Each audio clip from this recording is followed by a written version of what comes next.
Hola, ¿qué tal? Mi nombre es Eliseo y este día te voy a relatar historias de terror que me han mandado mis suscriptores a través de Instagram. Quédate conmigo y atrévete a escuchar estas historias en esta sección nueva que llamaremos Cartas de Terror. Los brujos del Cerro de la Silla. Esta historia me la contó Alicia, una mujer de 70 años originaria de Monterrey. Me dijo que cuando era niña vivía con su madre, su abuelo y su hermanito en una pequeña casa cerca del Cerro de la Silla. Lo que vivió una noche a sus 11 años jamás lo pudo olvidar. Era una noche clara, iluminada por la luna. Serían alrededor de las 10 y aunque la luz lunar alumbraba un poco el camino, Alicia temblaba al pensar en salir.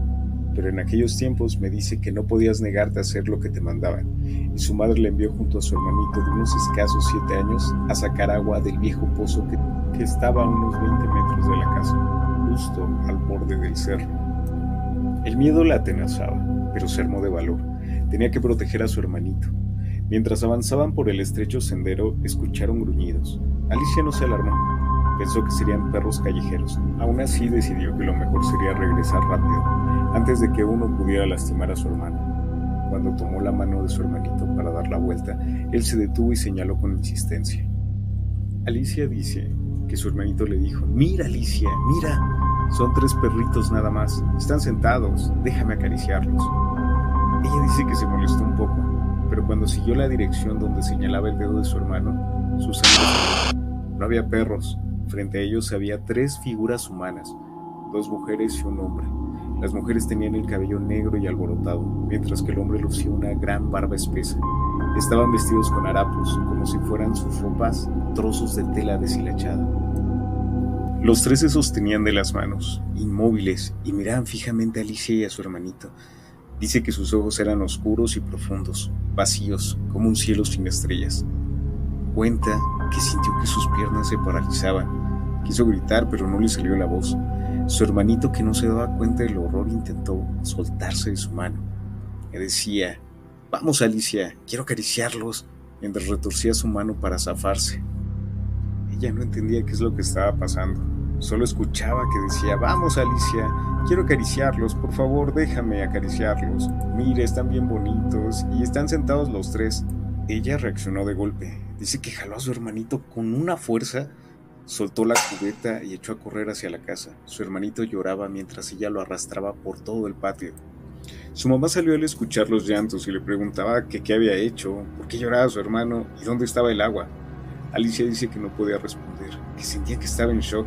Su cuerpo temblaba, sus labios se negaban a articular palabra. Su mamá la zarandeaba y que su hermanito entre sollozos explicó que Alicia no le dejó acariciar a los perritos y que lo había arrastrado todo el patio solo para no dejarle acariciar a los perritos que estaban sentados. Su madre, confundida y molesta, intentó sacarla de este trance, pero Alicia solo veía en su mente a las figuras del cerro, quietas, observándola. Su abuela llegó cojeando desde su cuarto. Al ver a Alicia les dijo que estaba espantada y que tenían que llevarla a que la curaran. Esa misma noche llevaron a Alicia con una curandera. La mujer le rezó oraciones, quemó incienso y le pasó unas hierbas por todo el cuerpo. Alicia sintió como si algo oscuro y pesado la abandonara en ese momento. No fue hasta 2 días después que pudo contarle a su madre lo que había visto. Su madre no le creyó, pero su abuela sí.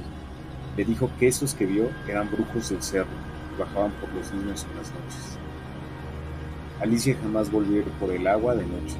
2 años después se mudaron de esa casa, pero algunas noches, antes de irse, todavía escuchaban gruñidos y rasguños en las paredes.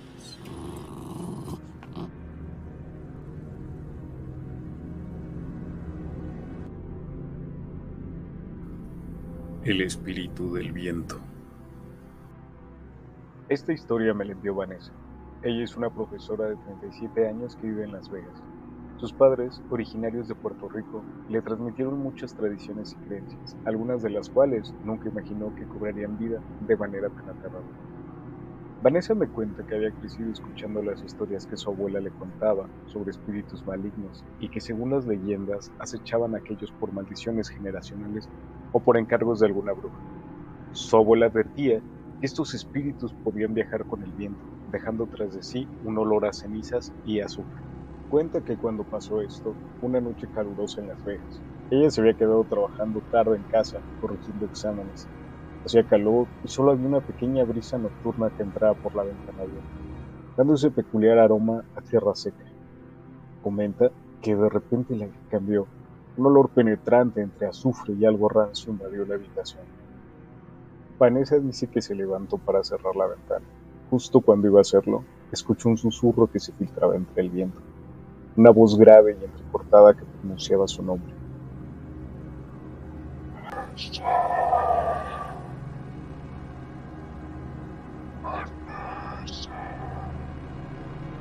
En ese momento, Su corazón se acelera y ella intenta convencerse de que era su imaginación, pero el susurro se hace más claro. ¡Vanessa! Cierra las ventanas de golpe y baja todas las persianas. Todavía, por un momento, trata de ignorar el incidente, pensar como de, tal vez fue mi imaginación. Regresa al escritorio, pero entonces escucha otro sonido, esta vez desde el pasillo. Dice que era como si alguien arrastrara los pies lentamente sobre el piso de madera. Se levanta con el estómago ya hecho un nudo y toma un crucifijo que había heredado de su abuelo. Y empieza a decir: Dios me acompaña, Dios ayúdame, Dios te necesita, apretando el crucifijo contra su pecho. Abre la puerta del pasillo y mira en ambas direcciones y nada. Dice que había un silencio raro, como sofocante, como si de repente no hubiera nada. Cuando da un paso hacia adelante, automáticamente el aire se torna gélido y todas las luces de su casa parpadearon antes de apagarse por completo. La oscuridad la envolvió, solo el tenue resplandor de la luna iluminaba el pasillo. Entonces, Vanessa dice que lo vio, una figura alta y encorvada al final del corredor. Su piel era pálida, casi translúcida, y sus ojos brillaban con un halo antinatural. Dice que era como cuando le da la luz a los gatos en los ojos. Vanessa dice que intentó retroceder, pero que sus pies parecían pegados al suelo. La figura avanzaba lentamente, con movimientos erráticos y grotescos, como si cada paso le costara un dolor insoportable. desesperada Vanessa dice que recordó las palabras de su abuela: cuando el mal te aceche, reza el Padre Nuestro y esparce sal bendita. Dice que cuando hizo esto, la figura emitió un grito agudo, hizo vibrar las paredes y ventanas. La figura empezó a retorcerse antes de desvanecerse. Vanessa comenta que se quedó ahí parada hasta que sonó su celular y se puso a llorar.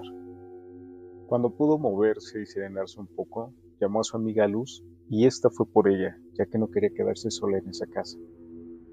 Al día siguiente fue a conseguir sal bendita y dice que desde ese día mantiene un frasco de sal bendita en cada habitación de su casa y reza todas las noches antes de dormir el Padre Nuestro, porque se acuerda que su abuela le decía que los espíritus malignos nunca desaparecen por completo.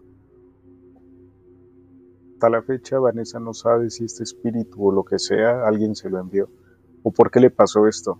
Le pregunté si después de esta situación le había pasado algo más, pero dice que ya no ha visto nada así. Sin embargo, que en algunas ocasiones llega a percibir un aroma muy similar como cuando tuvo esta experiencia, y dice que es cuando ella reza más.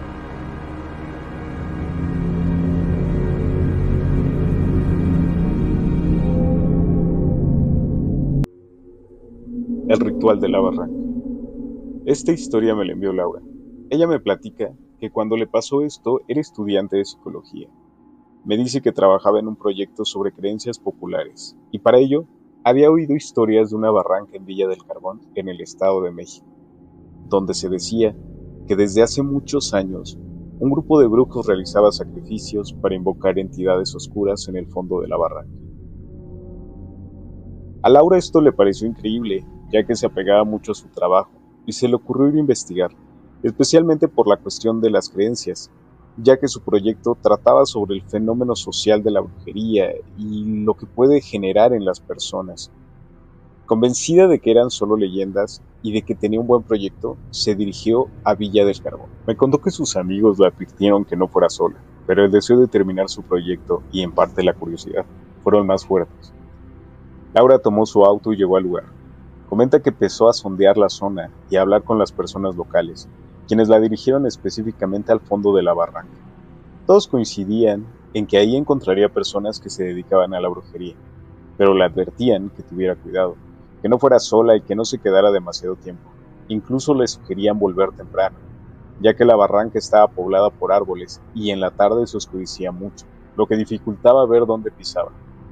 Laura siguió las indicaciones de la gente del lugar. Al llegar, dice que era un abismo rodeado de árboles retorcidos, los cuales cubrían gran parte de la barranca.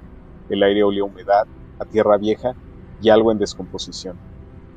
Aunque los árboles cubrían la espesa zona, aún había luz y pudo encontrar un camino hecho por el paso de muchas personas. Antes de decidir bajar, Laura tomó fotos con su celular. Le pareció una zona muy solitaria y quería asegurarse de que había alguien ahí para poder realizar su investigación. Aunque al principio estaba deseosa de acudir a la barranca, comenzó a sentir un poco de miedo, pero pensó que solo se estaba sugestionando. Agudizó el oído y percibió algunas voces, lo que la decidió a bajar. Al ir bajando notó que las voces aumentaban, pero en un momento se detenían, como si alguien hubiera bajado el volumen. Esto le sorprendió bastante, pero asumió que eran voces de alguna casa y que por la cantidad de vegetación, al bajar esta se perdían. Sin embargo, ya iba a mitad de camino y no podía echarse para atrás. Descender por ahí era como bajar una escalera de caracol. Cuenta que cada vez que bajaba podía reconocer más partes de la barranca que no se veían desde arriba. Al llegar al fondo, lo primero que hizo fue voltear arriba y confirmar que desde ahí se veía el cielo. Pero desde arriba solo se veían las copas de los árboles. El fondo de la barranca era una zona despejada de vegetación, llena de objetos esotéricos como velas, frascos, listones y varios campos. La zona era como un pequeño basurero de todos estos restos de objetos esotéricos. Lo que más le llamó la atención fue un altar en el centro, 3 piedras acomodadas de forma triangular, donde una conformaba una especie de mesa cubierta de manchas negruzcas y restos de cera de velas. En el suelo había un círculo trazado con cenizas y símbolos extraños que le recordaban las clásicas imágenes de películas de terror. Mientras tomaba fotos, el ambiente cambió. Ella dice que sintió una sensación de pesadez, náuseas y mareos similar a cuando tienes hambre o no has dormido. No quiso sugestionarse y pensó que el olor y el hecho de no haber comido en unas horas la habían hecho sentirse así. Respiró profundo y decidió irse, cuando de pronto las voces que había escuchado al inicio volvieron de repente, como si alguien hubiera subido el volumen de la realidad. Se giró rápidamente, pero no había nadie. Las voces se hacían más fuertes y tuvo miedo por primera vez. Trató de ignorarlo, pero el ruido de varias voces aumentaba. Laura corrió e intentó subir lo más rápido la barranca, pero no podía. Resbaló entre los frascos, bolsas y restos de posición. Entonces tuvo miedo y se escondió detrás de uno de los árboles más grandes que estaban alejados de ese lugar. No sabía por qué tenía tanto miedo. En ese momento, Laura dice que identificó el ruido de las voces, que este era de personas rezando, y cada vez se escuchaba más y más fuerte. Ella no entendía por qué se escondía, pero sentía que debía de hacerlo. Dice que es como algo que te alerta, algo muy dentro de ti que sabe que tienes que salir de ese lugar. Dice que se asomó un poco y que vio unas 10 personas, todas con vestimentas blancas. Me dice que cuando vio eso no podía dejar de temblar, que no entendía por qué tenía ese miedo. Sus pies temblaban y que se decía a sí misma que solo eran unas personas rezando un rosario. Sin embargo, dice que había algo diferente, algo extraño en sus rezos. De pronto vio una persona que ya estaba posicionada enfrente de esa especie de altar y puso un costal en él, con algo que se movía. Laura no sabe qué había ahí. Hasta el día de hoy, dice que quiere pensar que lo que había en el costal era humano, ya que giró la cara y no se atrevió a mirar. Cerró los ojos con fuerza y escuchó un llanto que no pudo identificar si era de un animal o de alguien entre las personas. Dice que por un momento sintió la misma sensación como si se desmayara y la misma pesadez, y que solo siguió cerrando los ojos con fuerza. De pronto, el ruido se había ido, y la luz también. Ella cree que se desmayó de la impresión, sin embargo, dice que seguía en la misma posición, oculta detrás del enorme árbol, o que quizás su cerebro bloqueó esta situación, ya que ya había oscurecido. Ella siente que solo cerró los ojos con fuerza menos de un minuto. Entonces escuchó un ruido detrás de ella y una voz. Al girar y enfocar su vista vio algo que la hizo retroceder un poco. Era una figura baja y encorvada, con un rostro medio cubierto. No sabía si eso era real o lo estaba imaginando, pero dice que sus ojos se estaban acostumbrando a la oscuridad y pudo ver mejor a la figura que tenía enfrente.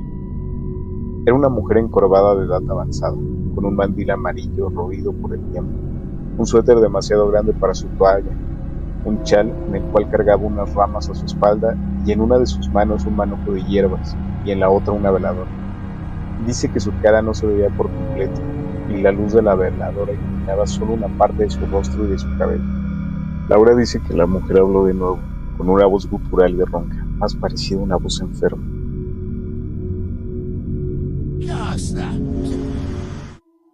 Laura dice que no supo qué decirle, ya que me cuenta que aún no sabía si eso lo estaba imaginando.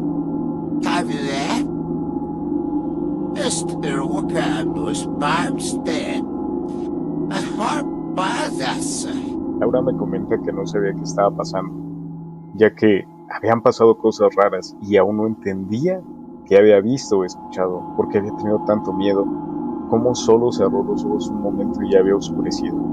Solo quiso irse. Dice que un recorrido que hizo al bajar aproximadamente en 5 minutos, al subir lo hizo en 1 minuto, y aunque ya había oscurecido, ya solo quería llegar a su auto. Al fin dice que vio su coche a un lado y subió tan rápido como pudo, solo quería irse de ahí. Y algo que aún le hace sentir escalofríos es que dice que cuando arrancó, en el espejo retrovisor, le pareció ver a la señora que estaba en el fondo de la barranca al lado del camino.